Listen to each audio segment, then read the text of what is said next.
Roma sorry say obeboa ama enema akoso a obi amfa no homagim say a lot of the churches say maybe you are be this ankomo no the role of the church in development sorry ne bom homodin pa nye Roman kwa sorry ni nyina e bom homodin enti asofo ya da wase for your leadership ene omo a omo kan ho nyina na pamfo nyina say omo di anim kan na for leading the flock na omo ho kwan so na nyame de omo ya adwuma from time to time so ma ya mfa ya ni nkɔhwɛ so tuom seminary e bia ye tete asofo no fada okan mo no fada okan mo ho say ni enti ama me what special interest sabi obi fan feature oba ko ba mi no na 2 weeks pepe oh yeah titles and they say unim le da na o ma se san bebre Roman so for there o training na dey ma no mfie nsia ekɔ no wa be so obeba no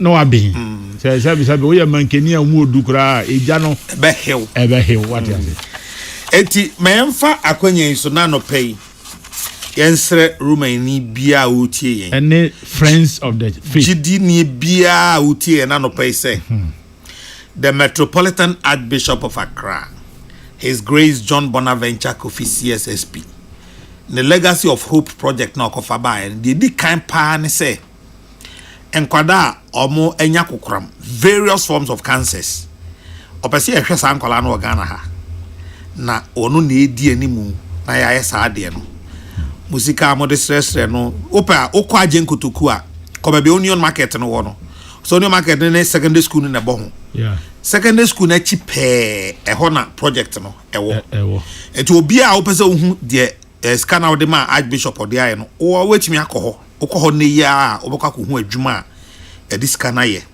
na fe se Romani bi o Ghana ha bia na adwen se efisa abre ya kusi be se June busumi bia obama 100 cities a kendu June ye be wie project no nanka wanso wanya kukudo don say subu say that project me so meka ho meka ho bi me de eme ahwo an say oh papa no open class empower papa on the last year ne theme a ye de etra archdiocese say it was focused on nkwala sure enkwada nko a nti na nyame ngonwa so ye pediatric hospital ese so de ba be adu ne yakwa akiri na mum akadiaka nti esre gidi ni bia otie bia say Legacy of Hope no or they call parish priest or just go to your parish priest na catch and say sikawi what they boa Legacy of Hope untimi ade fabre me opise fema in fact what me am ha kwa na nipa na fra ya e be san tuka akoro kwa because me say Archbishop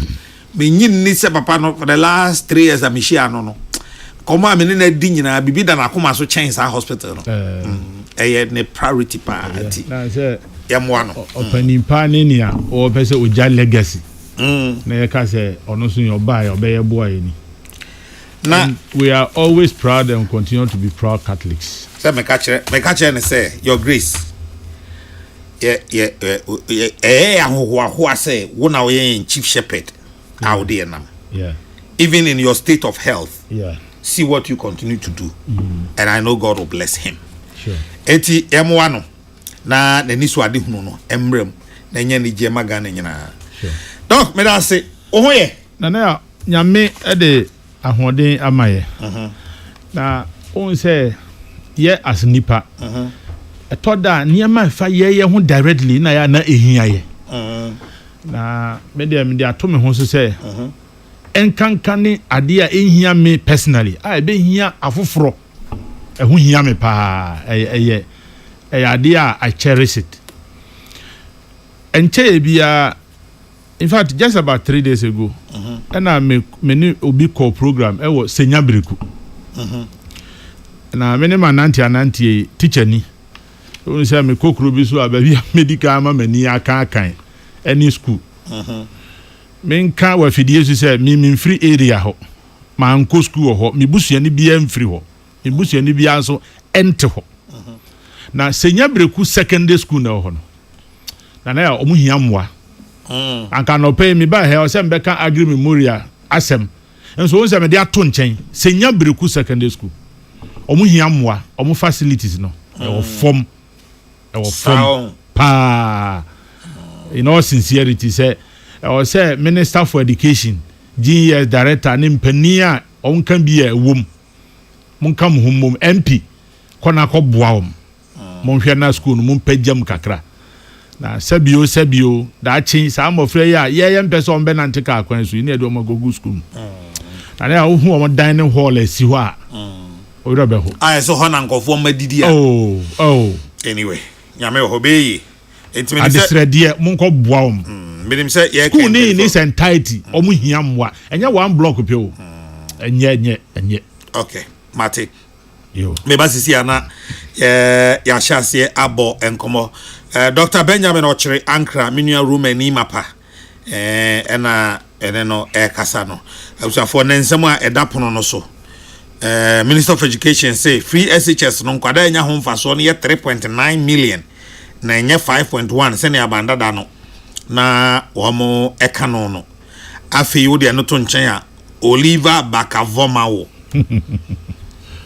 Oliver Bakavomawo ose opachew ne chawalanyi oso opachew ne chawalanyi nti momfa ne bone nche no na onye bium Erade Christ ose ne chawalanyi mene doc eba be di ho nkomo sisi about before that. If you are interested in becoming a project management certification professional, there is going to be an online training from 1st February, that is Saturday, that's Saturday, 1st February 2025. It's only Saturdays, February, online from 10 a.m. to 2:30 p.m. And partly in person, partly online, partly in person. From Saturday the 1st of February. Now, if you are interested, call 0242 102137 0242 102137 or 0552 481740 0552 481740 to register and become a PMP professional. So the training starts this Saturday in Accra here, partly online, partly in person. Okay, Doc. Yeah. Minister of Education, Oliver Bakavomawo, round one, the Ohon, Maminti Wajenchre. And I hope you say, anyhow, say maybe, sir, President Emma directive said, DCs and MCs no more hand over Emma coordinating directors. No, correct. And you be a coordinating director, Kro, our here, Jolo area, no, or what dear Miss Rena no pay. And yet time for accusing and pointing fingers. Oh man, whom so. Are they? Oh, median, a quino, a fee, or Bassanjo Horner, a bajoluno. And would I go in Finfin one at Dawson do? A wofu and I say Murankasa, apart from say Wolfuno, in Murapa, Bola Casa, Bola, David. Prime area, near Hunikakra. Okoka obi na oni unye sensitive won ton ade ohona na enwura no won ton ade ohono gina ho fiti anopa ekodu adwuma om didi wo ho ti oto odi no ode ato ho na obi ampra na is an ISO and yet I feel bad about it. Why adwuma assembly adwuma it does obe mo magya ehwo adeton ana obe hye omo se omo pon bi omo mpra ho etietietietieti ye ya sorry compound.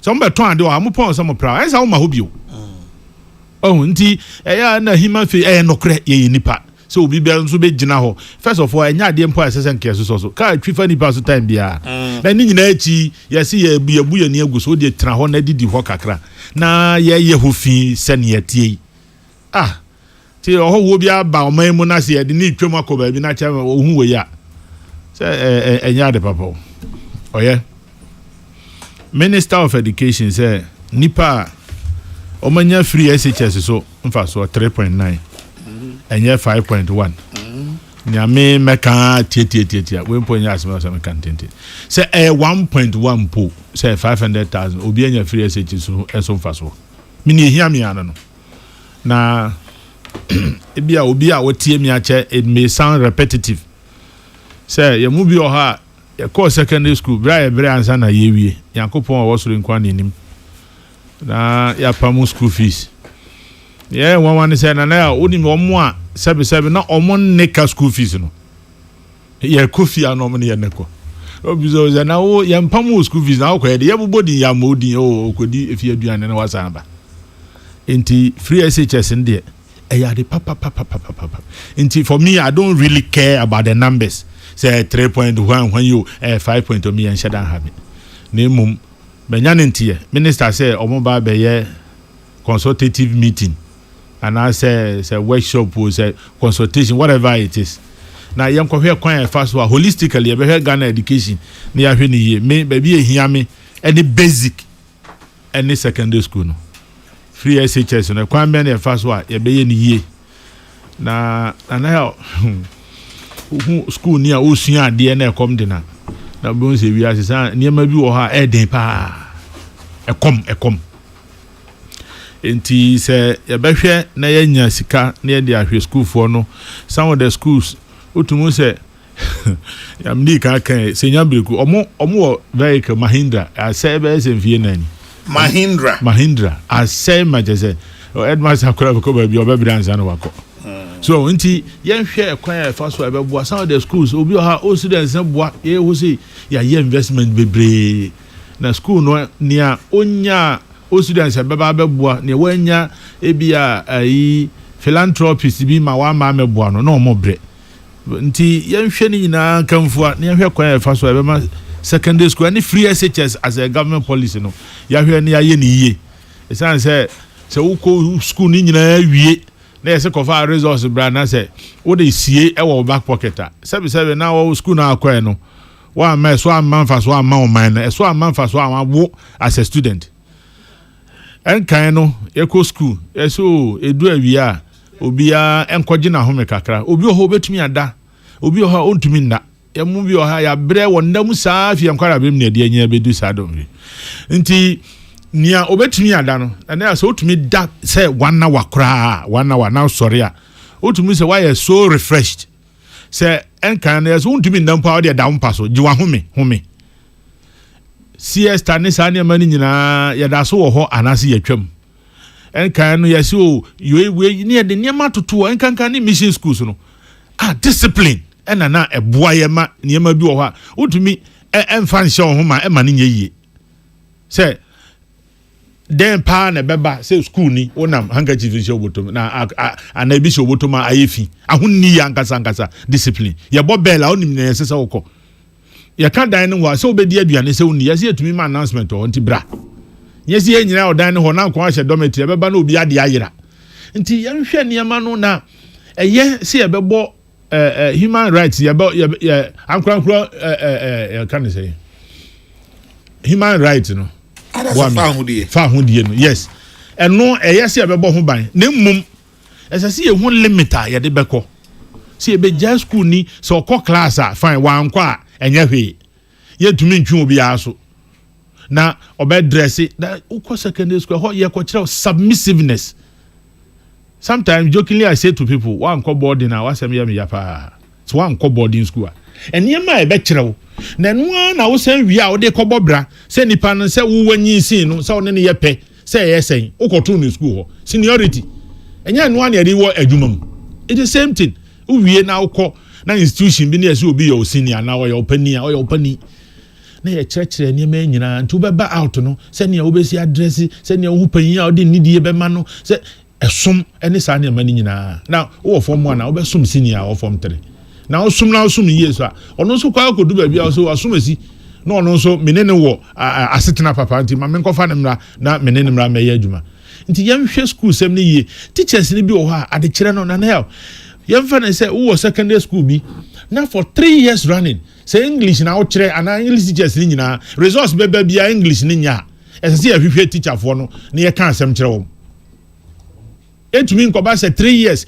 time bia commerce beba na enye ne o teachers be 3-4 a o mo tre commerce a no so resource ne beba na enye da bi kwan be ne ye fa so a kwan be ne ye fa so be kira de ne ya kire ne yie na teacher ni no o kira de no so ni motivation e wo hen teacher ni akoye invigilation ama wa eke ntua ne ka teacher ni the last time I checked there this oh ye senior house master and senior house master pe e na ye recognize ye be ma bibi kakra ba ya house master angasa dia wan hwa hwe emma se parent bi amba ohu mo bo se wo ne bibi kakra fa hye wo ho na se no adwuma ne sa wo ya na wo ye anadu 11 anadu 12 na teacher fo ni bi di nkwara ni bi go hospital nti omo motivation ankasa so firi hinfa na eba na wan hwe obeye adwuma na o teacher ni ye wakatua wo soro da bi o akatua ni ye pe na asase so ansa na ye kosoro a nyame de bi beka ho ode aka ho enko ba se da bia na teacher ni oha da bia na ne ho kire no ne papa mu a na ye hwe other countries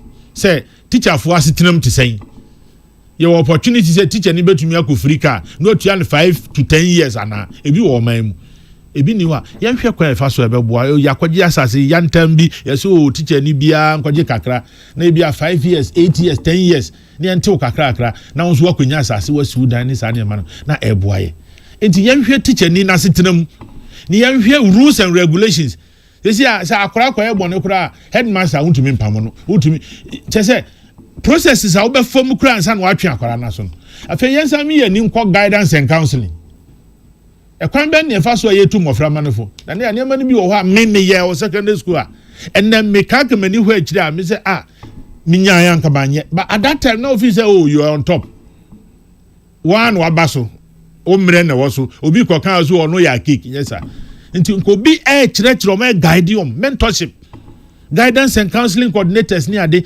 ekwan ba anke na wotwe bia ye be topic bi ne nkwa na akokasa ye be free outside no maba career and guidance counseling ya chire o mo niema ebetumi ama odi bibia si woni so me pese da achi be se na na ya kesi sabi say nyese o sorry ya na be host Peace FM morning program the courses be na obetumi aye ama be journalist me pese da achi me be say Dr. Benjamin Ochire Ankra on natural de Olegon oye ekwan ben e na afa so obetumi abekira de Olegon course ben na obetumi aye niema sa niema ni nyina se obi kire na edu ba bi kura o mo fill forms no kura for tertiary a wanya guidance a na edin course bi a wo kofa no unim say area ho na nkasa requirement a wo de be ko ho no e bia na wonya ade nti ebetumi akofa bia university for admissions for lecturers ni ade ni e do ma ko bia schools ni a kirekirom wo ye we ni a we na obetumi aye eto da mpa na ekwan a wo be fa so a wo be sua ade even how to learn how to write exam ni nyina ye skill a we have to impart on them na ya structure ni ye anofo ye nyina ye nko classroom ni yakọ oh ya pon ye nyina ye nko dormitory ni yakọ ye nyina ye nko dining hall ni yakọ dabi ye hwe ni ye sisem kakra ye nka ka ni nko akire ni ma ye ya na eboa ye no ye nko famra ni na emwa ye no ye bejai na nka sabi wo di nse hunu kura na wo se wusinia twam a o twam keke no ehun bitumi bɔ ma o organize ho yi so enti numbers no again as I said ehun hyeda hia me ye hwe kwan alfa so education in general enkanka ase ho basic school no ye ma ye nim ko ho ne enkohwe ni yie ni enfamra secondary school no ye hwe ni nyina teacher fo asitram school fo na adisua se me no ka say Agri Memorial Secondary School kese ete say onim say ebi wo ha dual desk na fa nipa miensa na teso classroom dormitory asese okokoda no ono empa no se nipa ba ku bi ada ba ku so ya ka mienu abom na nipa miensa da so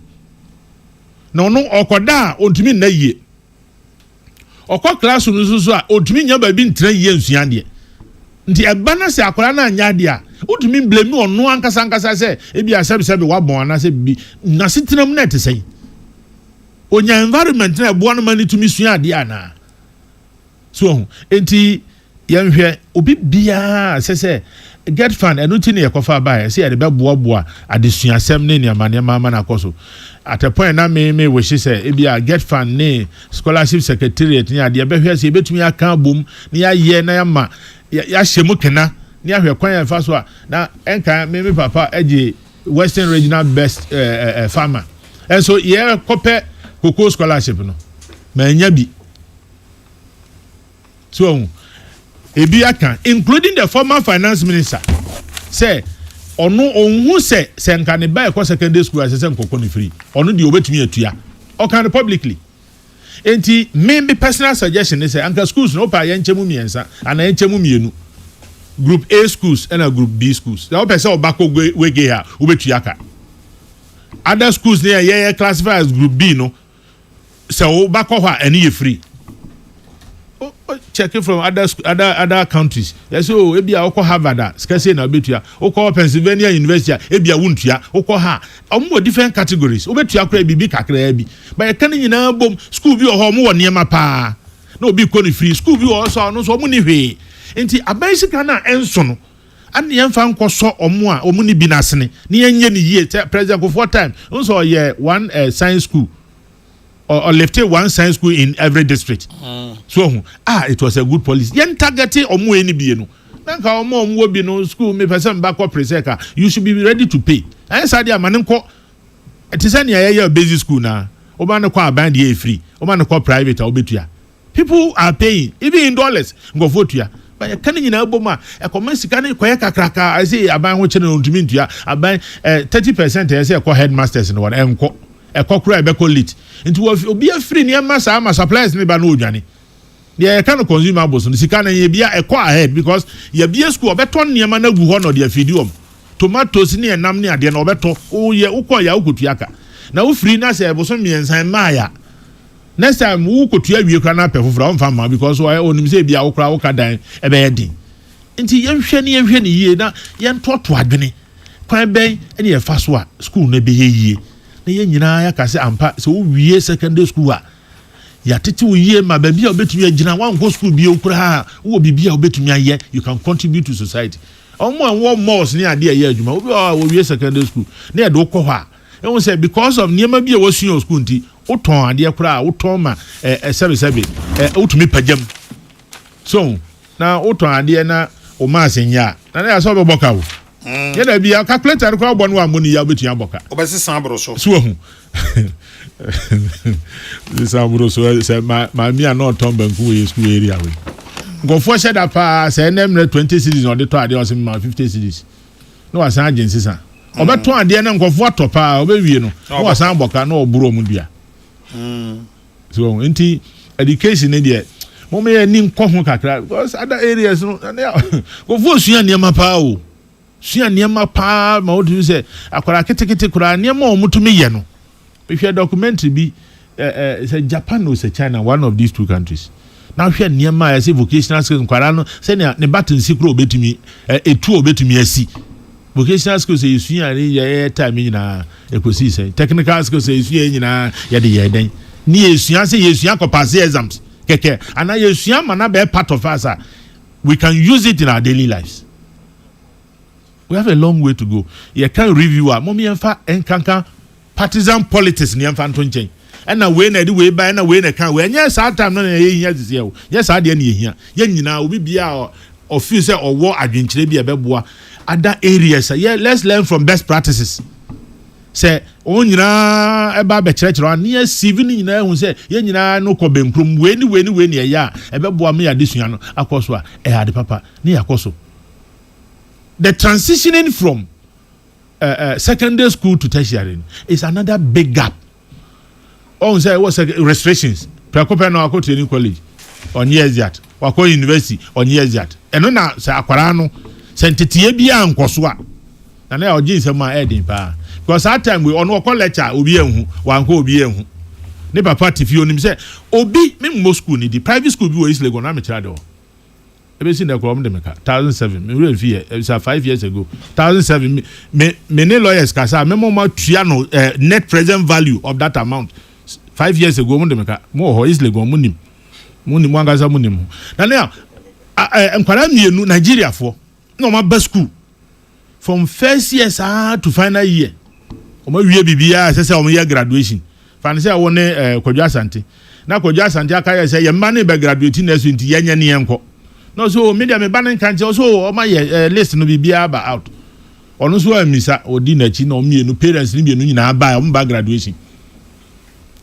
ne ba no were referred papers as far back as level 200 level 300 or paper level 400 they wan call lecture that one exams ni parents ni nti yade nkwara na kogu wo saase yade o makogu wo freedom why na ehwe saa niema no na wo koye teacher ni na ye mu bi ye be ka se wo nye wo ha adwene dodo because me call lecture me ye say nipa no do so a me ye random roko mu no so me bo bi adi na musuo mo na mabo di mienu miensa to aso a woni ho de a ene ye wo asem say university mra no kura ka say so one man lecture and to some prensa and says your man who come out to exams. But the students akọ excursion. Ewo Kakum. Ya 8 lectures a week. Aka 4 na ye wie semester no. Now the first time I cited a student ewo Kakum. Now I'm saying now over here if I was a student. Now I'm saying no what about my class that was there be. Now we are there now to see a excursion. And my goodness. One no excursion in the waba. Prescribe ata was sending in pepe waba excursion. But the students go Nkrumah Museum. Student or my class that. Yeah, quite excursion no waba. A quite benny a fast way bet to me a church and Quaramo who say. Sadia ya class a woman near the knowledge banner. Yashi share program said Niama when you see a do from now we are what me a proper graduate on classroom. And can obi a or tea hostel. Say what an impulse or to hostel or to hall or ma. One year teacher near didn't who share human names or bet check his annual man. Obi how obo one man fan was most a bit Janica.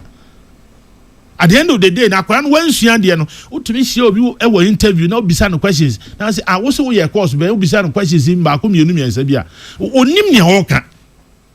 It's a way for lecturer now, no one, you didn't bet in ourselves, so back like Oba. Student Nama. It is Onima and Winefort. Parent, I will the whole 2-3 years. Unim baby or Bakurati or Coscu, Baoba or Bajiska, host another mano. Maybe on your parent or your guardian. Guardian, me see. Illegal as an example, or more guidance and counseling. Maybe over to us. Sure. 0244-844-488. 0244-844-488. And I've been training us in Bisabia over to me at the 0244-844-488. Doctor Aso. So, Auntie, young here, quiet first one. A babuama say a mo, say a wafa so for more, yanana no more. Yen I babua as a people.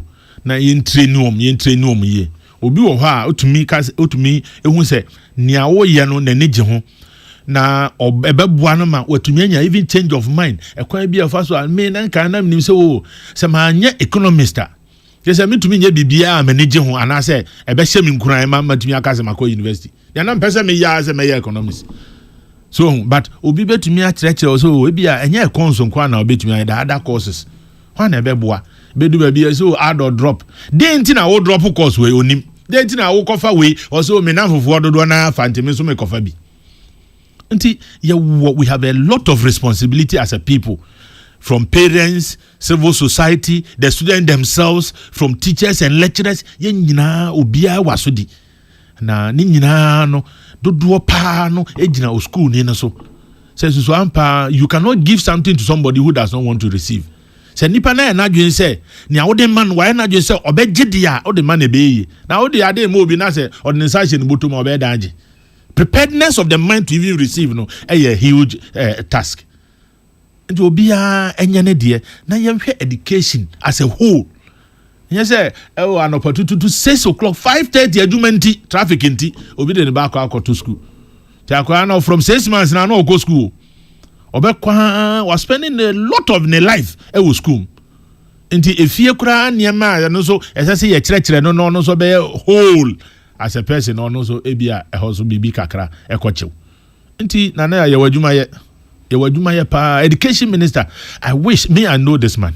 Say ubetumi abesesa niema 4 years is enough time for you to make a change. Na ye ba ya ka say empo no osumasi na onye educationist na onye teacher ni ye hu bi pen e wo health ministry a enipa bi na omo nye doctors ni ade enso omo mreso no omo tumi be ye adwuma e ma health economy enti me boss abai ma me mfanya no na education sem no san say ono oye professor emeritus na wakonanim na onim de asemi o suahunu semi na opani emfa binka ho opani akwaba na apom boko de sempe yo prof maja akwaba yo na mo dark na was abasa wende me wa akwan miensa me fa so ba ha na me sha traffic me drew Gimpa bypass or me shese ne traffic me so ene me mfa achimota ebi on so a me wom be dratman me dru kisima kwa bi so da ho be pie kofo terminal ho go terminal ai e kire ho de no e kire ho de no nti nansen ho ye mampa be dru ba bi na afi yesi kwan de fa bola nanim ho no aha o tra bola na dru ho yesi kwan obi ansa na chi nti na ze me sa mechi kafra ni nyina kan o se abetwa sa na ti o so to we boy say we kutwa obako enka hanga sa especially weekend street bi o how far ben na ni aka nyina bom prof yes sir anopay minister for education or say free SHS nkala opepepe miensa chire ma hankron e no munya ho mfaso na nye 5.1 se na abanda da kan ye no krachi bi so ana o ye krachi pa so ye krachi wo bema pa say appointment committee or mo gia dem die chen obi a afi no ko wo su opachew emfa nche no na prof yes sir minister of free SHS ye junior bomb komo mama mention na 5.1 no say we 3.9 free more I can say e ka 1 na e be 1.1 nti say how dey here so no ba kon say 5.1 o say 3.9 say baka no 1.2 1.2 ba say na 5.1 na ba kon say 3.9 anya no kore 3.9 so bi monya ba say kon focus school 3.9 de o mie ni nyina jitum say 3.9 akọ na ye free tete say break tia bi mu mfie be nwotwe mu ye nya school for 3.9 ema ko school kwa omuntua bibia na ye ma aduane we kra dru ba bi past questions kra mbo mo ye ma omo me ne doc ye adwene se enya number ni hia number ni hia de obvia on so let's straighten the records send ye tie ne ye ma no entesa onti amfa se 3.9 abai ba ko no e be a omutin se omo ha ni se 5.1 but 3.9 akọ school omontua school fees omontua bibia asa 3.9 na omko ye no anya hwe kura emu be se 1 million de enka wom nko bi kura because bri na akora bi free ayensu ano constituency o onya adabre 36 as I say free dokrochwa no ba abrigans tete no anka ka emma awfo ni trim kura se omde akora no beko school enti say ye keka ni nyina bom dia ese ye nyina atiase se free SHS no abeboa na emi dese aban a foforo abaya ya na dwen se enya de a obetwam ya beto aban na de nkofo bebreji se NDC omo ba betwam se o mami atiase se yemtwam etimi enya numbers no ne hiame adwene na ebata ekire no na mo ha de bia munim se manko secondary school de manko secondary school ni iskasemi ya ndi sabre no se ngana free SHS ho a ebi anka secondary school no kabikobi de me pass ye no enka meko ebi anka me ko madisua na eko so tentem nyame me ye me friend education by installment oko kira de na why adwuma kakra ne ya ma study leave na wasa atoaso it be free training college ya pencil na so kira de mfie mi ansa na ya ma study leave asa no nya study leave na wakotoaso me ko diploma wo wie diploma na pese o ko university a eno so just o kira de mfie mi ansa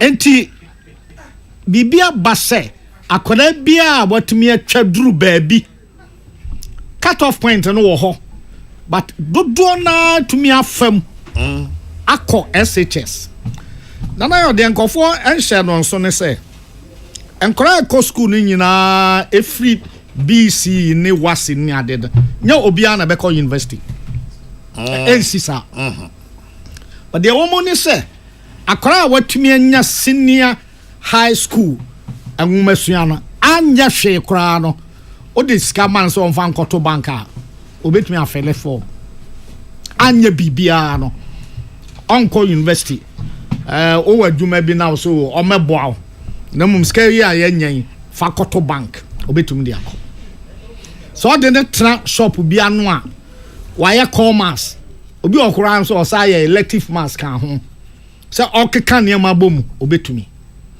enti nya ya adwen se free SHS a eba no emfaso ni so ye nyina age tum se emfaso wo so se aban a waban na educational minister se pese kom no hwe enema bi a ewo mu se o review bi a o ho kwan se uyi niema no bi frim ana o ho kwan so se odi niema no bi eka ho ana niema bi on so a ugi se ewom nan so se de kakra bi bia ho kakra enka beboa but pepper say review nyina sa ne utumi ka se in background article na wa twere ni nyina anye ene na so wo ho bibia anye wom that said teacher for be all the work ma or fan a pen on na assign free corner to corner is in background is wa boya to we ya hwenye yi there be entesa anya hwe kura no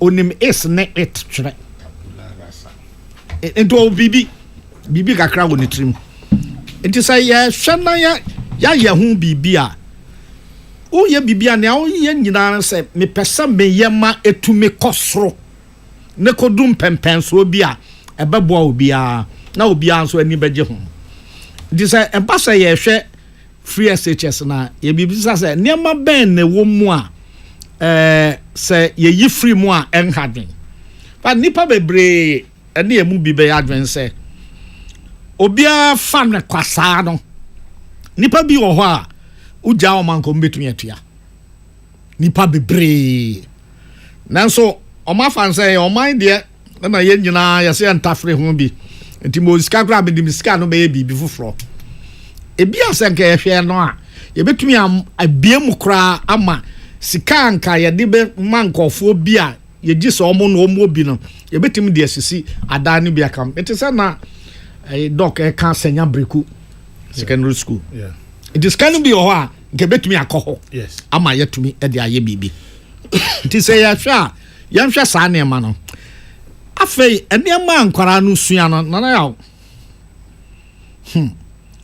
form 5 no no omomfa 8 subjects na ko menyi ni omom ko form 5 no ha training college ni ya the 4 and a finals ya wo ho ana ye MSLC Model School Living Certificate near the 4 subjects English, Maths, History, Geography but na ye hygiene ne public health near ye plants and animals and then na mo environmental studies near them na ye religion ye copy nti ye bibia na mo ye hu se ne awode benya certificate in there enan ye and then ya hwe enkwara na omko school no obia mu akon se onim bag na egba nkwara na chi no dakro course akoda no koye textbooks nso ebi mudro me na nam de ba nam say di dakro pen na ne ya chichira so amoni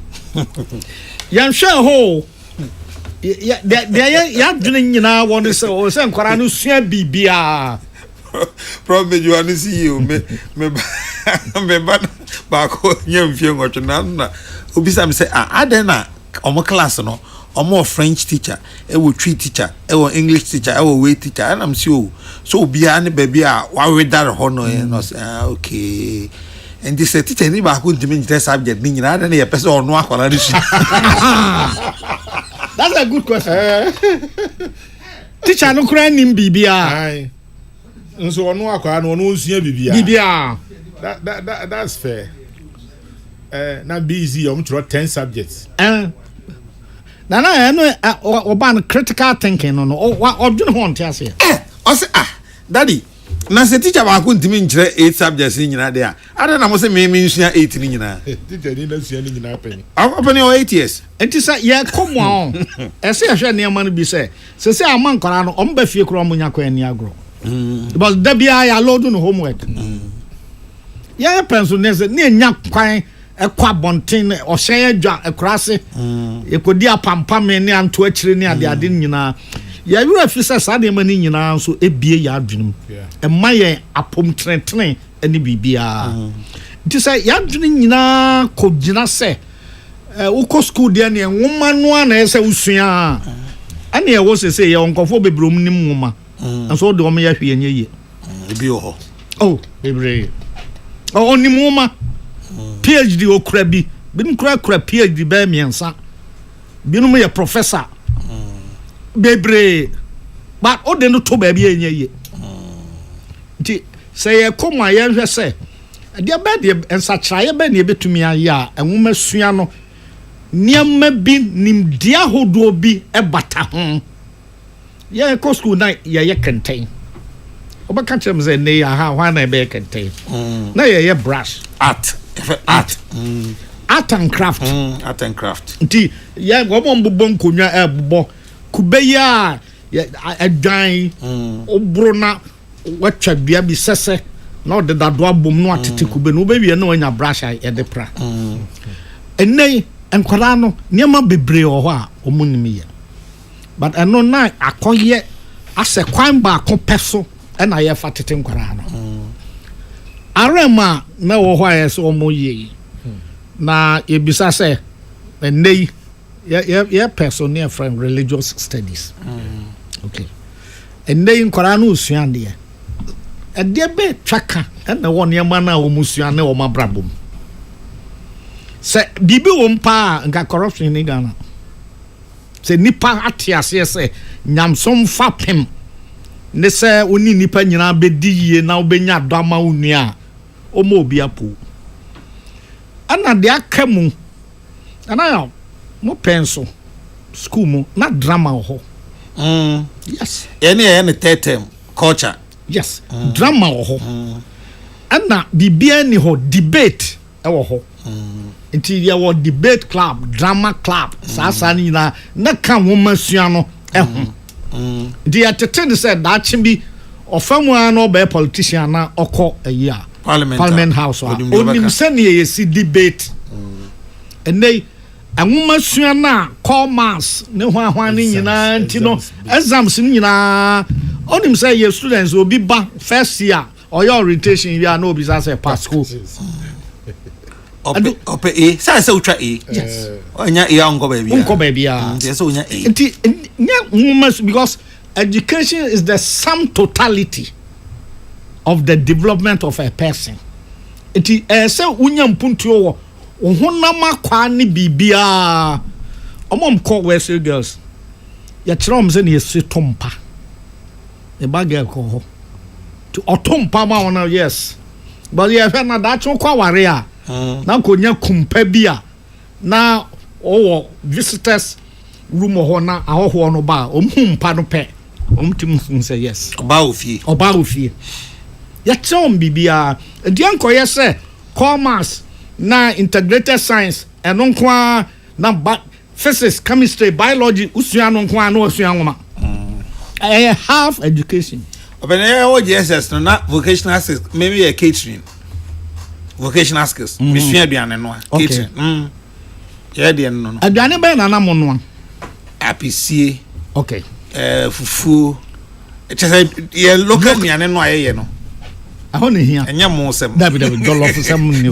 enya fried rice sem pani apapransa yes nuhu ebesi ana mpoto mpoto de na mani nhyɛ da nye ho nuhu de ebesi nam da so ye ma de okay nuhu ya de menkani na ya na binum de bayre mpoto no kokko ututwa kokko no kakra na ayam so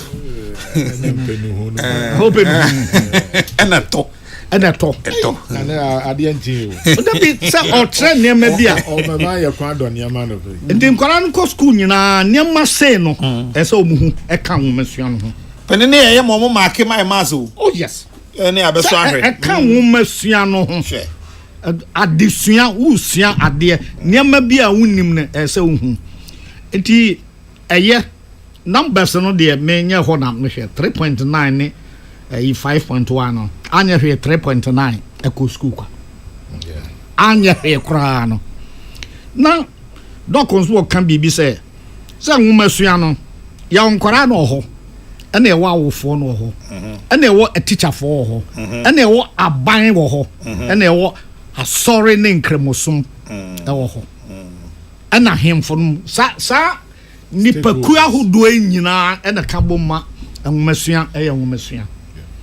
Tete na school no enhyeta asa no. Nkra bi wo ho a ahemfo na gisi wo mo na so se ye beko ayi local authority na yakope school amaya ha. Omo na si dan no ebi o se mpampro kra na omo de be ya omo de be yam so ye school no bi akoba sesese no ye niam bi ana ye ja ahemfo no ene committee fo no ya te omo agunche na ye de ani akohwe district assembly se omo nko na betumi aye bibia se ye kwa sa ne man ese ye hu se omo mo twaka ewo enwomasuam no ese omo ebem guidance and counsel mete say na dokoka eno ese school bia obi ana supervision ya ko school near francophobia inspectors na security supervisors na hu che obi no mu kra piyo 4x 404 ne 304 ne ade omutumi pack be kwansini na onante formal ba teacher for no nim say oba to say inspector bo and my to fam pomam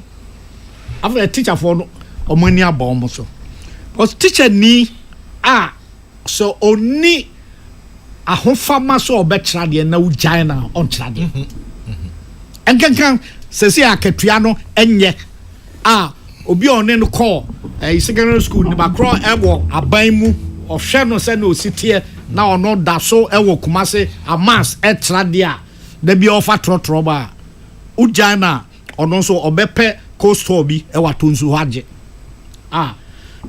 da krubia obenya bibi oho nti e da ope no akode na mama so no asaba nti e say hwe teacher for nsu yi ya mo teacher for say omo de ya de ohia e na atete omo e wo bran ye nyina kodwa krodam na teacher for ayen hwe omo ye no e free primary 1 e ko university na whole primary 1 to university Professor Achuaye Sataman na oye dean political science 1 year bi na okrankwara be 1000 na also bi antre 1 page kra 1000 pages and so market a teacher for bebre say we exams we are on to me marking we near B school but our check courses be 9 it be 500 be 600 now I can say na ketua no so via sa da bia nye ye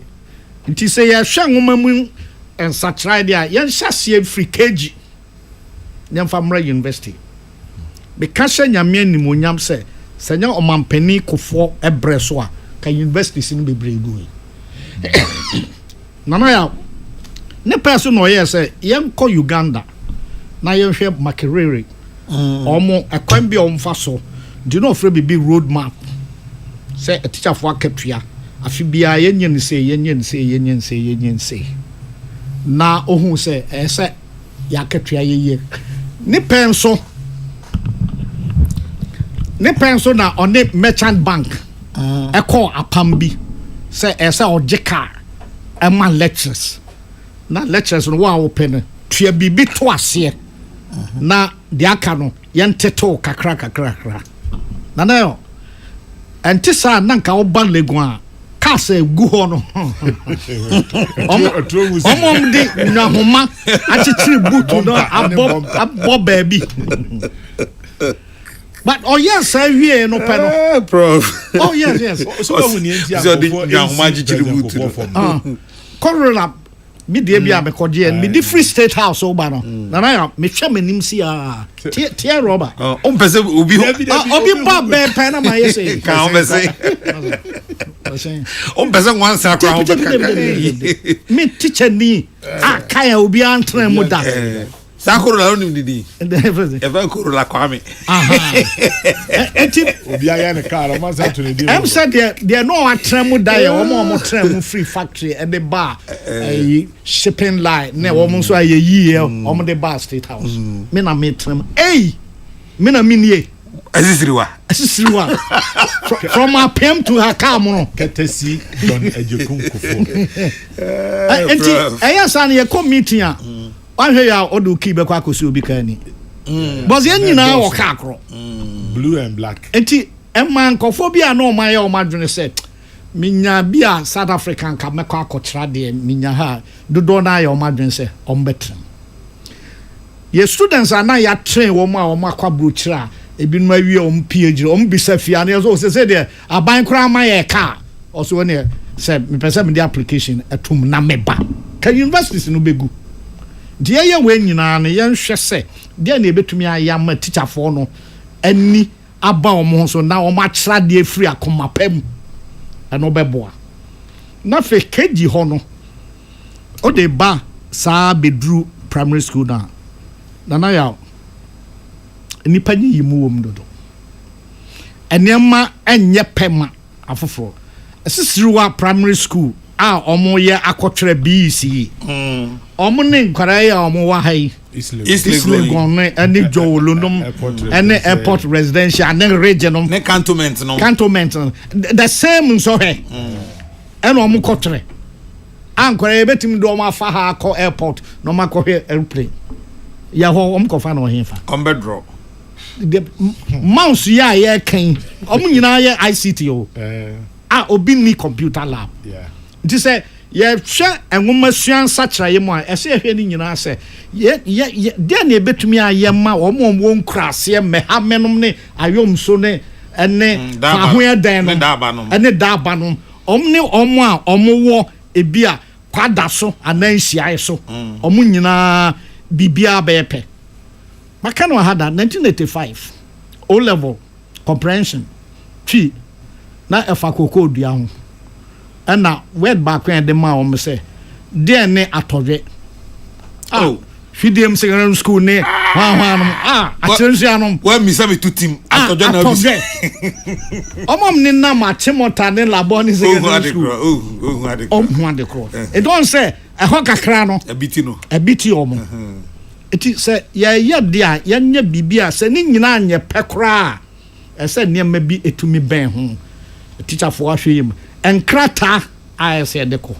baka wa hada a free say SHS buy bepem ne ye ni course book Ghanaian language ya bind dia e bi ni ho individuals and ankran na tretre na wo orthography spelling e bi ho ha wo hwem say one ha me fa read and me twitwa ne mem rough no mo was a bind dia ni ho dia am say enwoma ekọ science lab na ye kan ya ye bibia kama na ma adesua no enya kono na ya adesua nya dan ko obetumi a sit dan te samodie teacher for ankomu a nkora no hunu hwe niamma akande esem nkora no desua de enu ni ho a bibia enso na ye ne saade a na fe nsakraye abem enti anya hwe kra 3.9 akọ school kwa enough from this is 5.1 or 3.9 there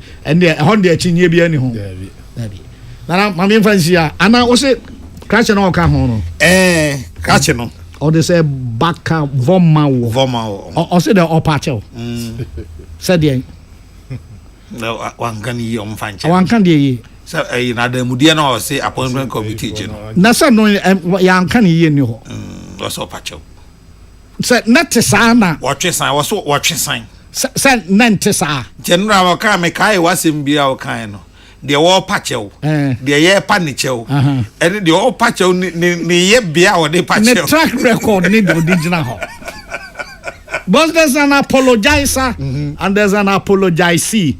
In between them is the man called apology. It is a ocean all patch on now. Except if there be sincerity condition. As well, Frakuma Pem and I can't say me patch out. Ned this mo. Ned daddy, I want in Casa in the BBM. Now, you'll be born and now say, me cry there, me shut down home from so be out. Me papa say, there may and try into me patch out. Then Jatum. And I probably me, I would say, I know damn pouch. So say, my form what they patch out. That's insincere apology. Now, Papa, ne hon sem bebre aba Pa. Hwe nana se ye bodin etumra emusuo ena ye bodin so ne semra eyem gwenu mi hu ba bia e chopa no se wan kan yie sei se wo se wa hunu se nkofo edge ana oso kan no kwa oso kan no kwa nti otwe san ana sa ne kekan sem kwa otwe san openi oso atwe san se de so munyi otwe san na no nim sa na okan na se no si kan kwa ya anhye da ntenase ma ondo kan na say de no pese o kire no enye sa na ba abonten no nti na so oyo obi ada bia o kasa then we have to put bridging inferences. Politicians to say oka na nkofo say ade oka dey say na nkofo support so nya sa na no person o kire no be say nti no person o kire say o say because asam na oka na modro say ya bedwafo a ya tu om say om toto nkofo ano no gise otua sika ma wo mo ansa na ya je watom say be ye bi ena sika say otua kra ansa na wako mo anim and then tia bisan say sika say na ohun say omoje nipa dodo say e na omotua kwan na je ye eno em ya say na wo kira de ntu anya kwan anhwe bi say obae no na minority fo no pese ono a na ti hoi ti momie mfa nsam mpempem no na msio there be or the lawyer aba na lawyer wa he de ne mama lawyer nkasa ma no ene ade no mu ye ya to man bi se an question ti lawyer no ba e oh god open here no en twada o there be e say ne e be kono de a ochena obi nso be ye bibi oye pe o so me pa ochew na akoka bibi do asam na no de to omo so no enya asem keto o beba se o nane nkofo ya jo omtum se omoya asoafo e omnyina se nye ska se nka ya anye omantum that's the implication me de nanka me pese o koye no ka ombisa was I me na me kan na ye no kre nanka ye bisa no hwan na ma hwan sika oje sen na danse ni nyina nanka o de man o hefa hwan na na gira wo na wo he de na hu ya oje nanka ya time hu asem se akwo wo be ma no ka no kre pa we o ma fidie na ahwan fom no what on fan kosu nyansa mom there's all be ma dodo a ya kugya se opese osua de a ai akobi nyum mse kaka kunu o se ena wahia me wadidi matem ko ba bi a kina obekwa akohia obi a ono otwa be ono atwi abo na wa num bi na foforo sa asono nti ba bi obeduro bi opa bia otimusue na otwa bi na fa wa foforo no ekọ ono so na na obehu enti we abasa oh na prophet mama fancy mama ha o gadwen kre mama fancy ya akwa etof Impero. Is it Obepero? Akwa etof Impero. Hey, salam ni. Ori ye mi hu da o. Oh, nana ya. Because I know. Oh, worry from Marie from I'm tossing me. Worry from hey, Penny. Oh. What fazi me say? Azan e ko to aban pana rehye mu a wo fazi wo. Was so. Na say we are see me no. Thank you. What was it? No. Youth commander. What does your commander? That's right. Papa. We want to command you. Commander General. You're commander. Sometimes you beat a retreat or you sound a retreat, come back, re-strategize and go back.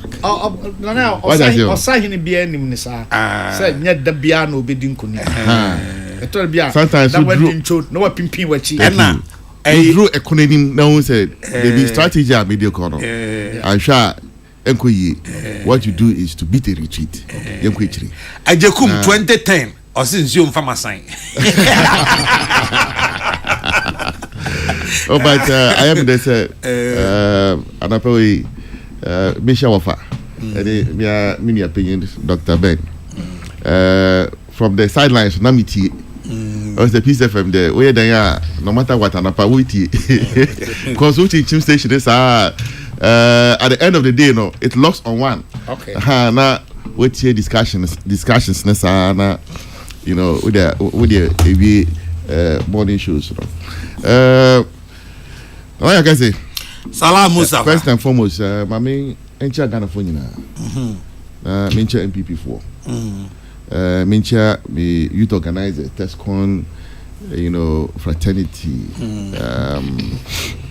police station 4. You now went to me and Obia, Michobia, regional executives, Michobia, Napaway. Okay.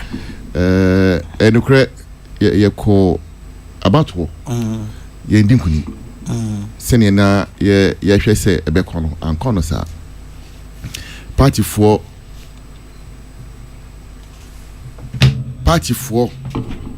abemobu. Dodo no edi yaw. Nti after some time, few days after elections, you know, me who say not party for na edi yaw pa no, I decided say personally, Maminyo Kumna Minti, because I wanted to listen to party people.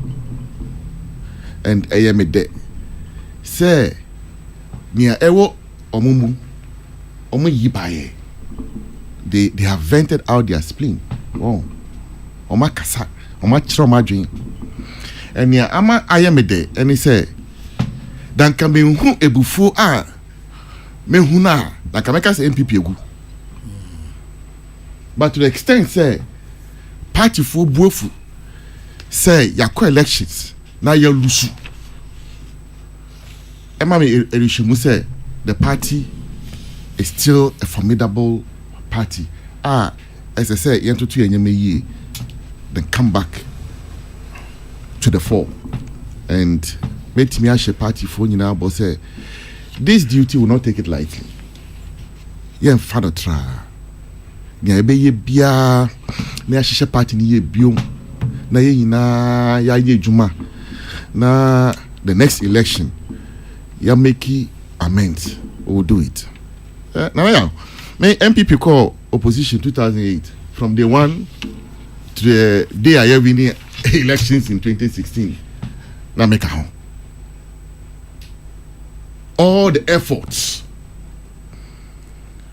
to reorganize MPP in 2009 all the way to 2016. I'm a deputy national youth organizer and the Supremo Samuel Wuku are winning elections. No, na me count. Inte idea me tia sepa. But party for no, mess wrong. Before there, it is okay, it's good. But beyond before no, let's all find very constructive ways and recommend ways me aye party ni recommendations no e bia start ba and a delegate system no yen hwese ni you know ye be ban na changes ni bebre na eba you know recommendations bebre na eba and together no in a party na ye de my kind of bebre prof that national youth wing enya me de enya me papa de party ne dear and I had me a training. And those I work with, all the youth of the party, all of us are together. And I kept saying this thing time and you know, yeah, campaigning na. Say, man, share salam. And guys, oh, salam never hunty. Media mean ye juma, and we ain't mean ye say. Their party never lose no. Then in a year coffin. Immediately we rock the boat, and it sinks. We are all sinking together. And on this corner, anything I make party for a channel, say, nyamani bebre, you know, emayen edim kukuno. We all have to sit back and rethink, do deep introspections, because we share results now. 1.7 million difference. A huge number. It communicates a lot to you. Numbers mean something. What you are saying, numbers, it means something. Then results in your closer. A bit make us say, oh, maybe youth wing na anye juma.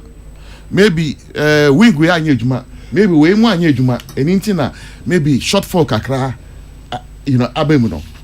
But when we say a holistic, just that the entire system, there was something wrong.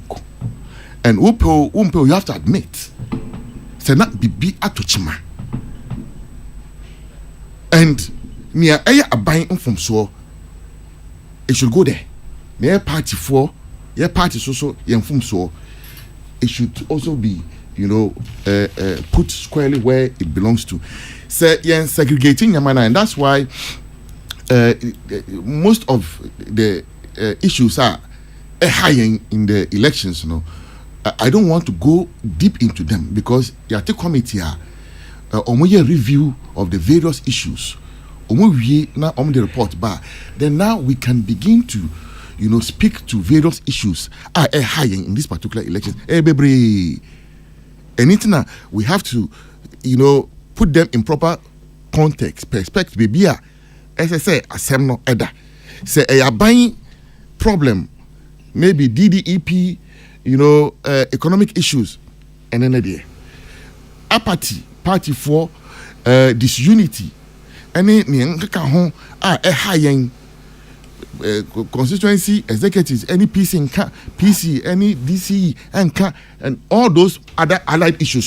So how we are going to deal with them, and together now they are called 2028 elections. Say and taking your time now. Yam building the needed blocks now. Now we do the same thing over again now. And now we'll get the same results again. And me your post, and the beginning of the post, make I say water from one should be a water from no.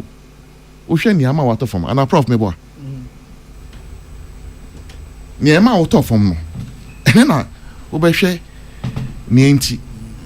so we have to understand the issues. Because Martin in Sembebre and executives Munina resign, Munina Monko, Yebetu Munina. Yes, you can change the manpower. But say issues no still you still get the same results. And doc me one. Yes, you can change. You wait to so be your co or sorrow. Na your kofa or sorrow above from cry. Now the plaguing issues na higher, you know. You intimi and CSR, you will still get the same results. Okay, but Mr. Way, as national youth organizer of party. And Nemana a harmon or fair idea. Of course. To wait me a rank, Nemano, the more who say, because okay, shan seminal, the Maya shares and so who near my name, okay, we never could do no, we name Gundumri, we never bought Frahabai. So, Munim, one more fair idea. Your fair idea. Mohun time bay. And I say a huni time bay. I'm sure on this show, any menon uncomodie. I kept repeating, say, near every MPP in this election, and your NDC, a MPP. Okay, several men no interview mark answer. But the name going, they tell me something and say, who could just say, dear, wahe, ebe wo, unim, ɛno nti na yɛde wasi animu sɛ ɛmabunu dɔmfrɛfoɔ deɛ na woyɛ fa ho hwɛ all that we had to do these days me kwa me the documents and na tipa me elections person me elections pa doc elections you understand a lot of human nature during elections inti ama ma be elections asem obehu loyalty obehu betrayal obehu bibia e wa elections mo Sergio inti ama me elections yeko elections manko elections way ensampan me ni me team etna say draw a whole blueprint for the election. And in fact, that's how the way I operate. Since Midi National Youth Organizer, every year me want me work plan. Me can say politics inti. Oh sorry, na wako na ya de be. Woko elections, woko pay votes. So ejuma bia woko ye no. Ejuma bia wo ye no. It should be targeted at getting votes. So you draw up a whole document for 2024 elections. Of course, na yenim say ekono yedin because na ebufo 2016 na ebufo na ewo ho say Ghana for the sum any businesses na akofom. I saw a lot of anger in the system in 2024. In fact, even way back in about 2022, 2023, Ebufo on this particular platform, Mr. Ghana for say my infa Ebufo into abana manka. But na munni ma de Ebufo no ba. Of course. Munnim economic issues. Nyama bebre. And I talk me about at the end obvious. Me sorry na comedy me. Comedy me. Bia nya wanka ba wo no ye twa so nyensensen so because ne so kwa ne ba wo yi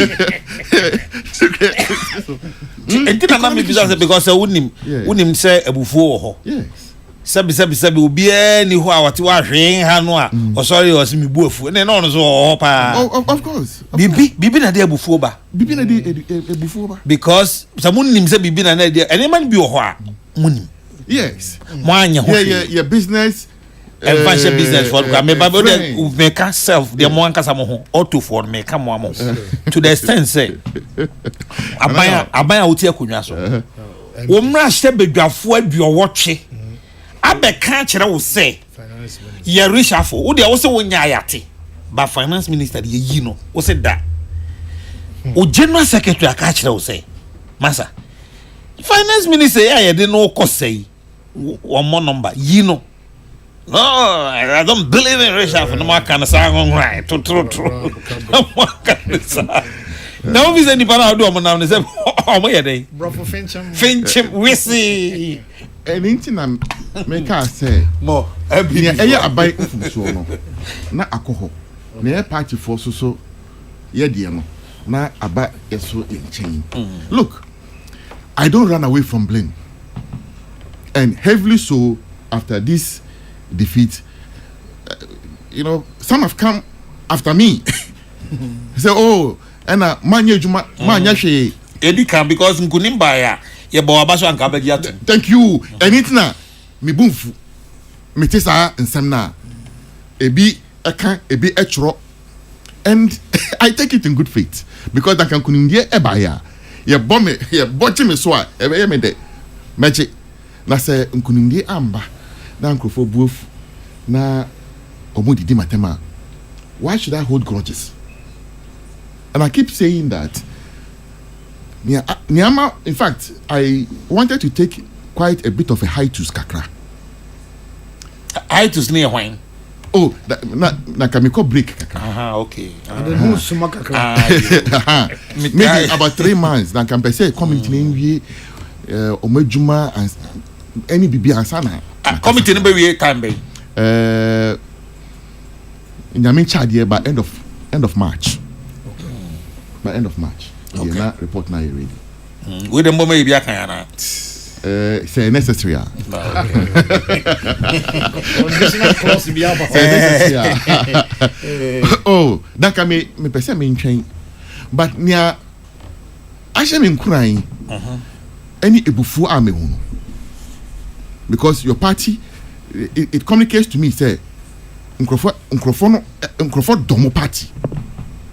So go and get it right. And where this particular point, I mentioned it last week. Some of criticisms are I interpret it say party for no only want me to be better. And say now me review the entire elections. I ask myself, could we have done more? And the answer is yes. Was the defeat avoidable? Yes. Well, you know, Prof. We can defeat where humiliation. Would you winning? February 2024, last year February. You be seen, you know, I started campaign. Not already, not John Mahama, I will lead, and I'm a boy. In the research, now all the research materials. Because that I'm winning flag bearer. No, not a flag bearer. November 4th, no. A flag bearer. November 4th of November. It means by the time I be flag bearer, no. Not John, I take a lead already. That's what research, you know, is showing because we won't research material now. Will be 10 to about 15% leader, just say white, and it is not just, you know, it didn't just happen instantaneously. It's quite, you know, a free H3 and and see February, you know, the figures. And he said not and of course, my count already not issues now, you know. Affecting issues are economic issues and so many other, you know, party for ankasa you know, obi and Prof. Some of the things I am here. Unkwani bia me no me eye adwuma 2016 to the last day e bi enye adwuma ye. Oma enye adwuma nye till the entirety of the 8 years. And some we tried. But so ya boom in one way or the other. In my said, I can say true me no wanyejuma. In fact, there is no institution in this country mean to me embody nipa baku menu oyejuma wo. I found so. And you know, yes, scholarship, abrochire, and so on and so forth. But what do you mean, Eboma? It's just a drop in the ocean because party phone pim. Party members are in millions. And she said, "Oh boy, by 100, it's just a drop in the ocean." And then at the point, you know, it became unbearable in the party. But at the point, I confirm Kakra. And made me confidence going into the election. By September, no, what research was telling us is that now a close gap. October thereabout, we saw, you know, a very competitive, you know, polling. In fact, what I saw last, you know, research material, was a few days to the election. You know, the last one, you know, was concluded, I think, about almost 5-6 days to the election. And we saw parliamentary, what we thought was going to be the case. Because we're looking around 148 seats. And now, yet me, I confirm, me say, 148 in there, you know, and presidential, no, we had crossed a little bit, about 50.4 thereabout. 50.3, 50.4. And I was very confident. And this particular one, even somewhere, late, in fact, somewhere in November, it showed us, say, we are taking a lead over John Mahama. So I was very confident. Oh, on any day, I'll defend Party 4. Say, Ejuma dear, be. Me youth organizers, Ejuma. Me test come for Ejuma. Party 4, Ejuma. But of course, Dana, no credit, no. The people didn't come out to vote. Because? And an Americano. It's so many, apathy and, now, me party ni, me a contractor. Now, me pe contractor and farmer me. Maybe maybe be quiet. Me a contractor. Now me to ho, na ya friend me. Say, contractor be if you are crack. Now me ko pe, baby emano obesi school. Na say we ujunu ho a saying. And especially the constituency executive, maybe constituency chairman, a contractor. Now what you up a contract or onya. Now what you na ya friend. So contractor we are by say oba be school ha inti yam kona yam ko kati sort. Hey. But what guys senior Eddie Donko no. Now who calls up? So ebufoni de bebre. Okay. Hey, Salam, I mean, this we na would the driver point home and I'm about a dog ne prof so na ya sorry so because as all per time banner transnet boss and come away. When they hear about 2 days. Okay, be about February 2024. Person shall see free. February 2024 because na mo mu candidate in November. Time am mu candidate no. Then this year you need almost a year. Yeah. Earlier. That was in April 2020. Omo John Mahama May. Okay. I think either 13th or 16th of May. Great. Na mo nim ye passe. Mo candidate no. President na no I am candidate in the previous election. Enya ono na mo de na ba election. Mo nim. Aden na say mo train because mo mra say why mo aban mu a 1 year to the election.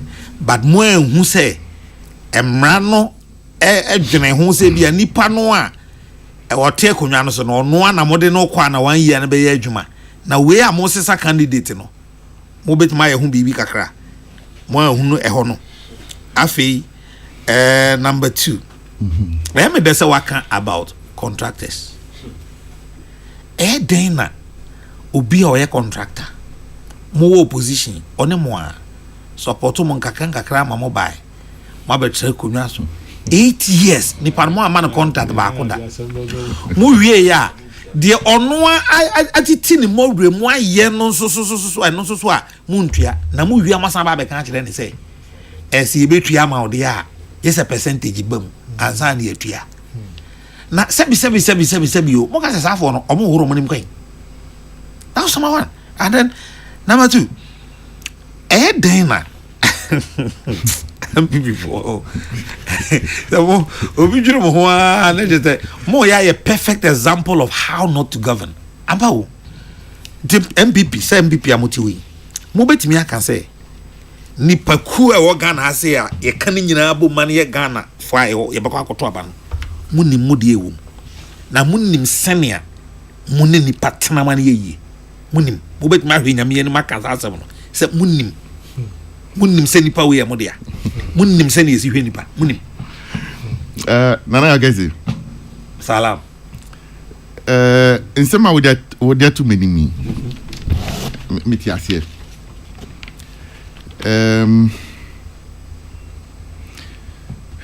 say me ya no a me go into details and share enye mframa nkomo. Oh, of course. I say who yedim, and I have a principle of not leaving people behind. Nti me down for me ne omo ehya ase na me so ano still me down for people I've known over the last 20 30 years or so who have been my friends are those who are still my friends. Me kwa abemu mpaibo me boy. In fact, the day I declared Nana Addo Dankwa Akufo-Addo President of the Republic of Ghana na ye woni fie 2016 and John Mahama Efreno to concede defeat 2016. Me ko fie look. Mr. What's President Akufo-Addo, President Mahama Kanesa. Oh, okay. Oh, without any intent to disrespect. There President Mahama Efre, President Akufo-Addo to concede. Na ye woni fie. Conversation ye tisimu jubilation. Nana Akufo-Addo, ebe making a concession, acceptance speech and all that. Ye could feel, I'm a boy, and he said, power should not change me, and it shouldn't get into my head. Into one, I did not accept any government bungalow. I did not. Mantna by bungalow da, and it was a conscious decision I took. In fact, a banker na me use a banker for about a year or so, a year and a half, and I returned it. Me ko talk me ameka. Na me use me ameka. In fact, a buying for I hardly took a buying for.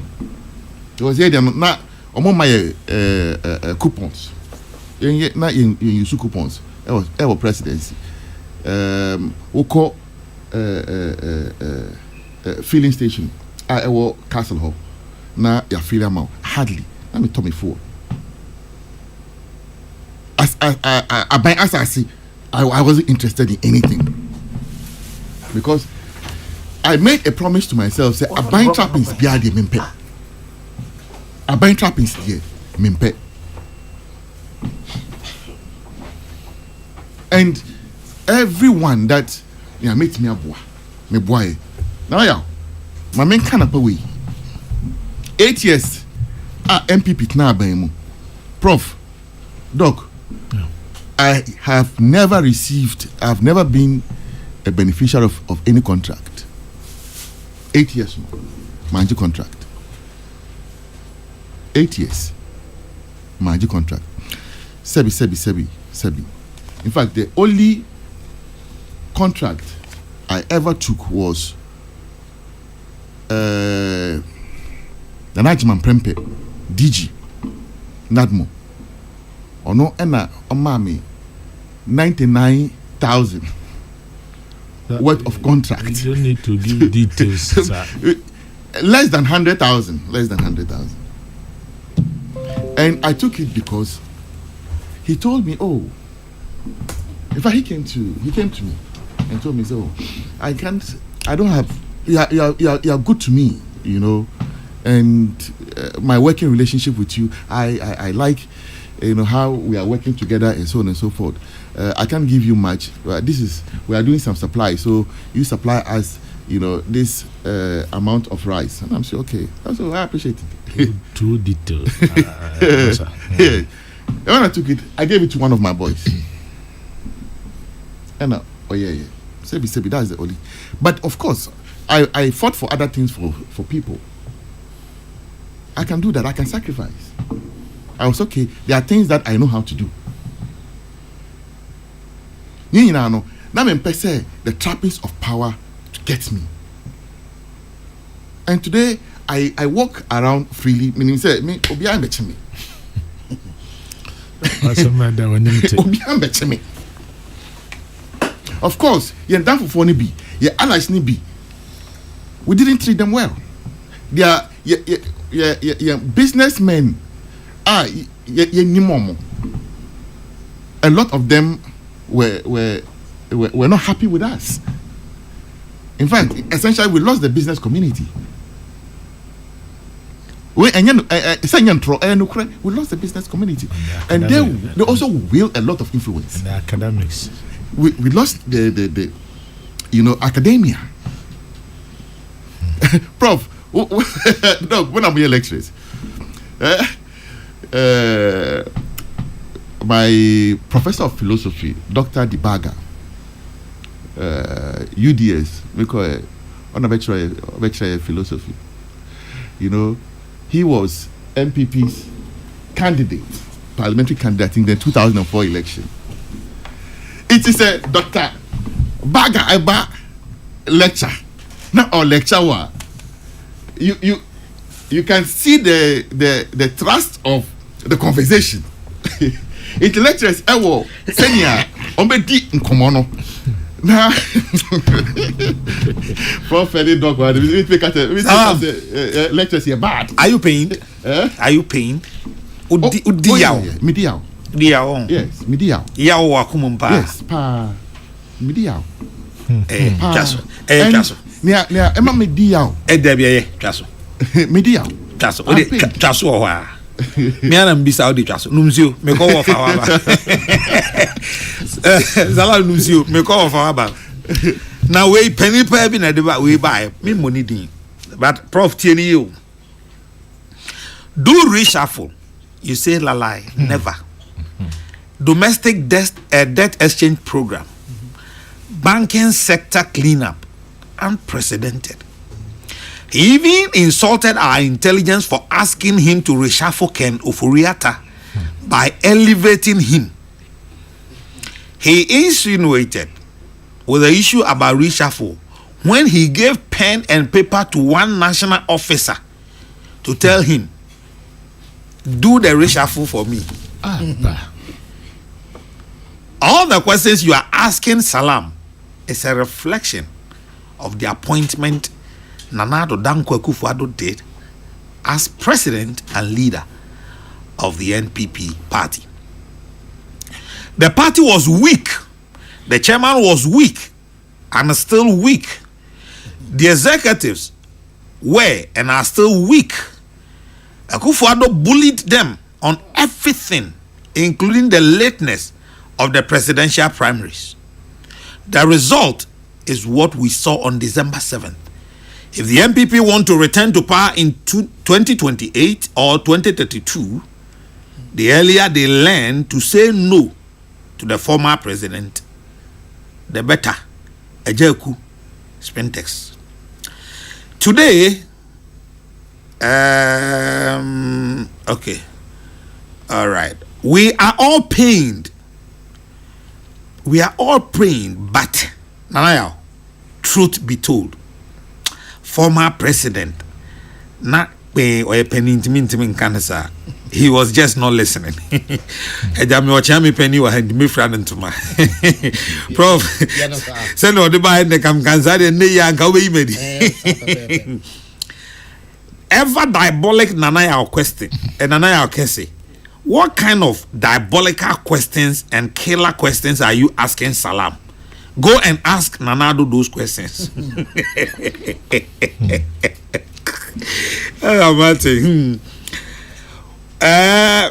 Nana Okese, these your questions, dear.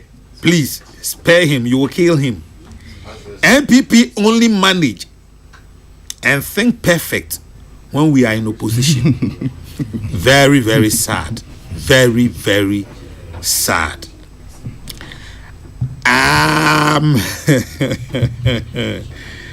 Okay. Dr. Agra. The brim na. Eda. Radio Zugasa. Chami penny wa hanti. Usa neman bi ho a. Ntete no de mo do ya. Why the KJB? O kan bi anu AJB. But Salam, I'm happy for one thing. I say ubetimi enya akukudura ka say I mejitu. Me ye de adwuma hye me nsa. Mejitu say de na sese me ye no. Ankosa. I mean, that is that is a mark of a good leader. Yes. But you have to accept. But yes, and accept manage it. Dr. Jagra. Because mama papa yi abregu papa ben no Dr. Baumia hwe oye campaign to say ono kra na opposition. He was all over. Misiana 3 times at separate places. Edu have none in nekura fam. Oye juma pa. Unfortunately, ono kosua obi adesua. Eye Nana Akufo-Addo ho ahi na nkofo ede kosuye Dr. Baumia. Eno nim se no meka no. Funtum wo sa batatwene. O so ho. Onu batatwene. Nana ya be ha gya no pelo. Sa nana ya de oni batatwene. Creeping plant bi. Yeah. Ya e funtum ho. Okay. O peso abetumi afa luma mini wade. Ye tumi de nwene kenten o de bokente ase. It is a funtum enya wuni ekotwa ye ja. Matatwene no wawuo oyamu no etwafio. The funtum wuo asane matatwene. So no ye parasite so. Gonuro wuo so. Na so dam se funtum awu a ye betwa de aye genti. Ono obewu awum no. Futu ebene de spot on. Wa buniye. Metro na next time aka bi. Enti ntema nkofo aka nyina enokre ani enim de da. At a point na presidency kura person control party no. Enipa na enim na okra no susuro so mbeka. Hwe edu baby na ase even victimization ukoka wonim ne abeto.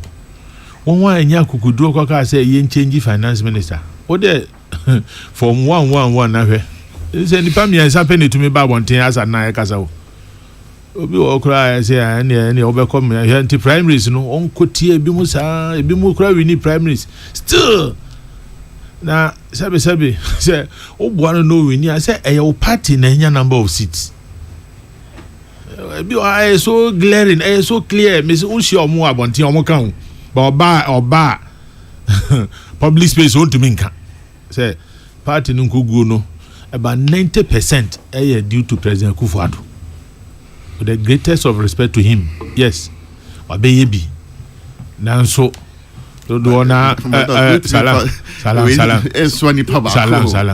Onzo kaza bi jodi mi fiu. No chronic kan din. So it is ne oya nwin so na chi yedem.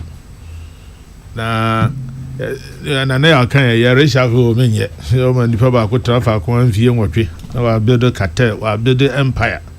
Say nema ni bi o ha na well nema bi o so anyankopon pese esi na esi ye se na be ye de benya suahunu na se na ye bo president Akufo-Addo a oti akonya so kura age se o ma mu so so da bia na wa kai se me kwei machi be yesen na obi kono di na chi jao o so connect sen o ba na party ni seats na yesen o connect yesen nti emani bi o ha ne kan yadin but esese ye ka na o say ko jama party ni ye adwuma na last minute project o me cut short o say okokate sewua o ti asema contractor na be kan asi ye wie ye o si ye wie because on wa mechanic kwa ban from ba ka si ye wie nti ye no ni wie ye bio o si ye wie ye ade ye wie ade na commission.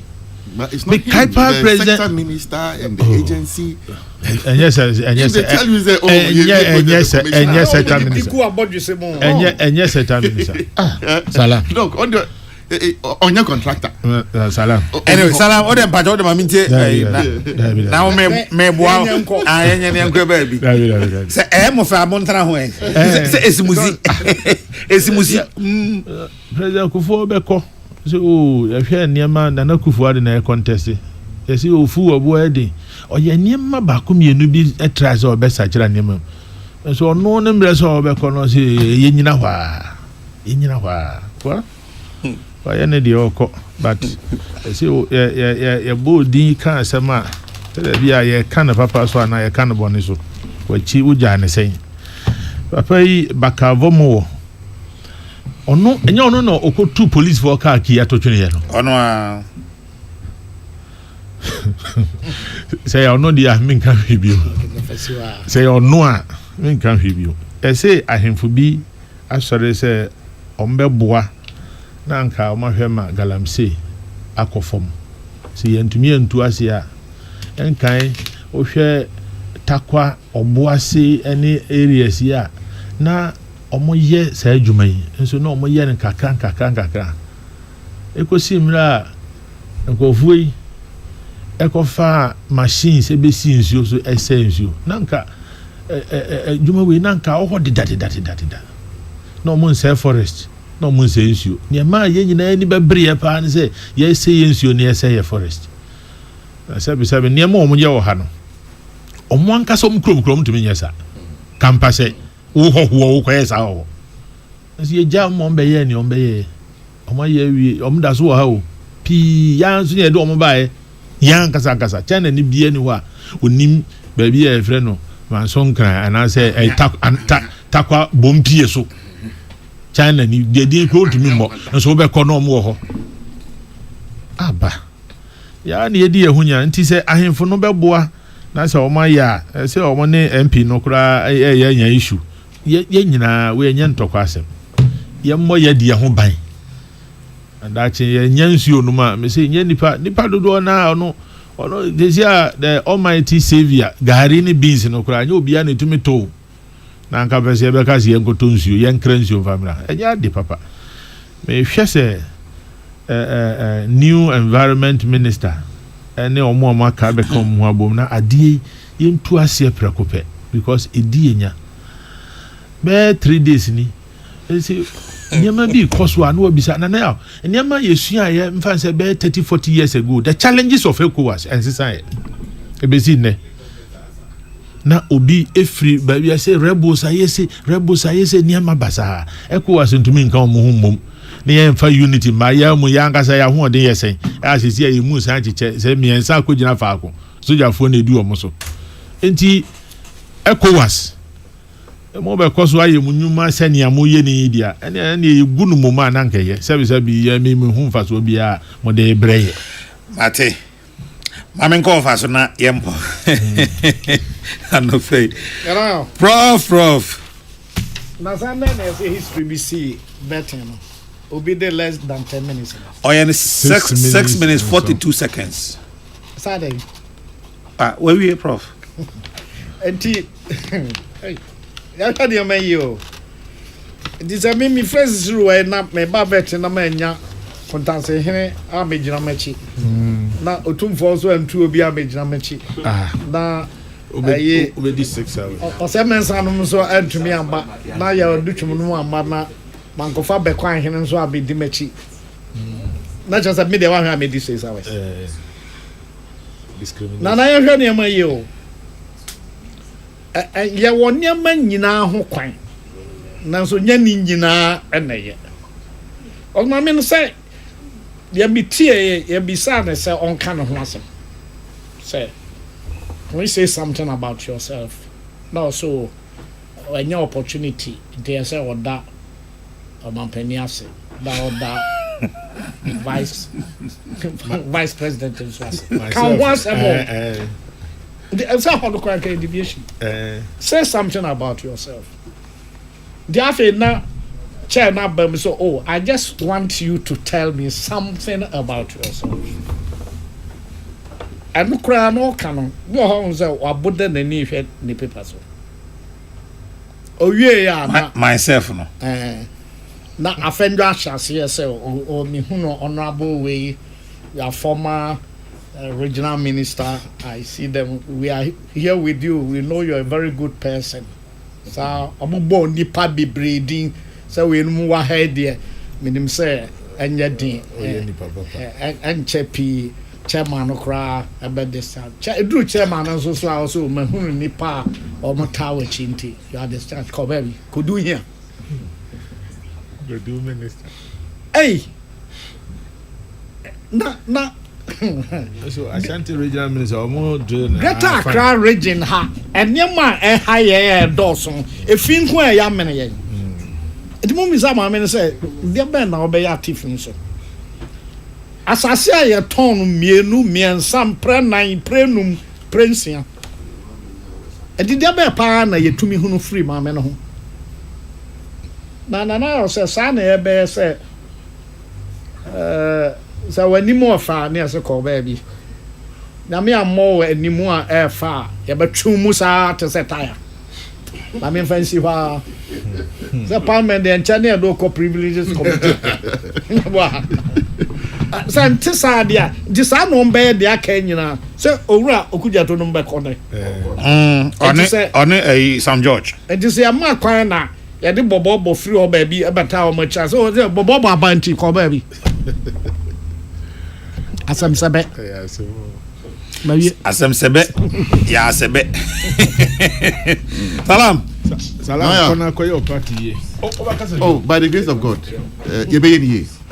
yes. For me, I have dedicated all my strength, to rebuilding the MPP. Sadam munko suya kabiotie. Okay. Onim kabiotie. Nya o custom train na obiti. Perfect. Yeah. More agenda 111 no. Say na mo timi wie. Now, meaning say about 20 something out of 111. Yes, yeah, ready. Monkafra. That's a 3-work commission class. Sanu, salam Sanu. Na you can see. Papa. This week, yes, I see. Say yes, cross section of MPP 4, and we started University of Ghana General Secretary Edienim, Ecoshare lecturers, any your student body nibi, enumu Edim komo bebre, on perspective and all that. Andrechi yako Cape Coast so eko di sa ejumadi no. Saturno is called Rebuilding Our Base. General Secretary NADN National Chairman so Edina Honde Ebetechli. It went very, very well. When they Nkwalano etnase Edim Koma, you pick one or two things from their enriching conversation, no? And I have come to appreciate one or two more issues also on the various campuses, the student front. Now, my member, parliamentary groups so member mabaso. I think that numbers no nanka obibeji say we are moribund, but we are not at all. Rather, the 88 have become more formidable than the 180 something. We should say the NDC for Kim disappointment, Kawamo, Ejuma, parliamentary group, Meboma Baso, and Omontwaso. Na Omoholdi the fort in opposition, the last bastion, parliamentary wing, into say. Yanya parliamentary wing many opinion Alexander Afenyo marking ADNim and any opinion for any members hold the NDC for to the fire now me bomb basupa, and I urge them to continue party for meaning say before, but my Mr. Obia among some of the issues Ediako opposition and disunity at MDDA. Sometimes me kind of money be on WhatsApp. A young one say ye party for and down for 4 yet me a tro any a cancer and some fire home a tro in some case here about ourselves. I think say we should understand that we will need each other at a point. Obia nipa biano at one point or the other. Obe him obi emoa. Na se wotro bibi a enye efa me ho ne. Echina ohia memoa. Obetimi abehwe menim aka cha me se memboa wana. And this is a food for thought. Me pese me fanjai MPP for especially the youth to be a bit circumspect kakra with some of the things we say to each other and about each other. Any generally say you per se you come back rebuilding our base and easy emaya. Na ya kasi edru ye drum pempen so as I say yenhwe nyanko eyeball to eyeball and ka say nyina ya fom inti let's forgive each other.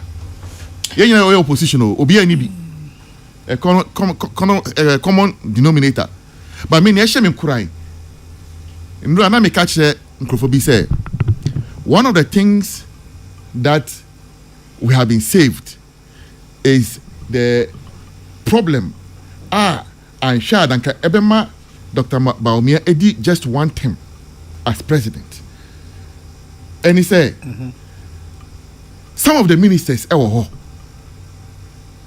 we na enye ye what's appointing enye ye because obi oho we di 8 years already who appointing bioma obi di 12 years but what appointing on so that's a very big matter. What I say, I'm sure you understand the dynamics I'm talking about. Some are there. So it has given us the opportunity for a fresh start. A fresh start. Na nia yem pese yebe hu eni say especially yebe bunono yebe briye mojamo aye juma na party na wini bio na yenya the needed reward that should be. And no, it shouldn't happen again. And I'm sure say no issues are higher no all will be taken into account. Nanado Dankwa Akufo-Addo, former president of the Republic of Ghana, or there Emma Yebebunupa or appointing Yebebri into Nabai. But I'm sure say the next MPP Abayano would be more youth-led than even the one we saw previously. And on this note, I encourage all my friends, my colleagues in the party, let's come back to the drawing board. Suggestions, how do we make it better? And I dedicate my, like I have done from me Shasief, say me joining MPP, me joining frontline politics till in there. I'll dedicate it to rebuilding the party. Me any positions na ehami o. Say na MPP be ye na yet me winning the election in 2028 and Maminka Emma MPP for 19 say we have less than 4 years to go. Say this na eko John Mahama we did 3 weeks or ne 1 month. Until we have less than 4 years. President years Mahama and President Mahama. We don't have time. Let's act swift, fast, and pacey. And that's what I call the arise and shine. And for every young person listening to me, this is your time to shine. A lot of the young guys are Petambra. Petambra. Why? Mati. A lot of the young guys say Omonia appointment and so on and so forth. Because they showed some level of commitment to the cause of the NDC. Oh. And that's why I want to encourage the MPP for the youth should show the youth power. Arise and shine. Quiet off. Memper off. I was from Nana Kasubi to me from the Cardinal, Mitram Chairman General, Kwame Stefaka Ghana's Morning Voice. Namia Much and I ever to assume the Kofi Kumbers and the Royal Baby, and a more track of Mr. Premo, but to me, the Redasum Ejobia.